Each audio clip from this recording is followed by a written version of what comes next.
lead us not into temptation. To be honest, that verse sounds like God might be the one tempting us and we're asking him to not tempt us. But the Bible clearly states that God does not tempt anyone.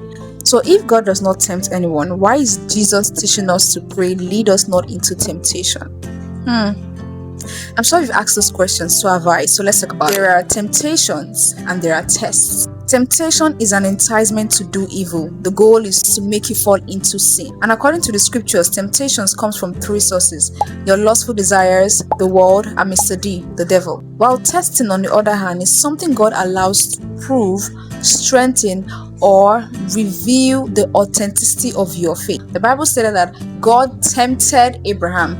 That word tempted, the Hebrew word there is nasa, and nasa means to prove the quality of something through a trial. God is omniscient. God was not curious as to what Abraham would do. God knew what Abraham would do.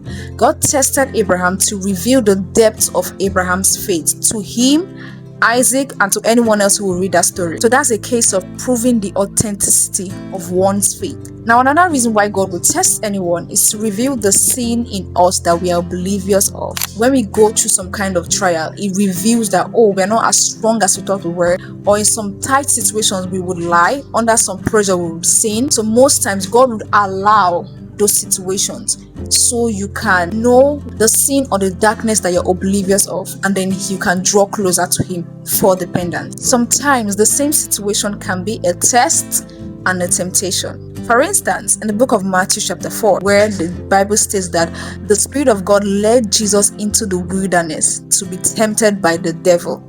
I read that verse many times and I'm like, God led Jesus to the wilderness to be tempted by the devil. God was in on it, on Jesus' temptation. What? Into the wilderness. That was the test. In that wilderness situation, the devil was there to tempt Jesus because it was like a time of waiting on God for Jesus at the time. And this is what happens in our lives, where we are in a season of waiting on God. There are different temptations the devil brings our way to entice us to fall into not holding on to what God has told us, or not trusting God, because the devil most times is aware when you're being tested. And that is where the Lord's Prayer comes in. Lead us not into temptation, but deliver us from evil.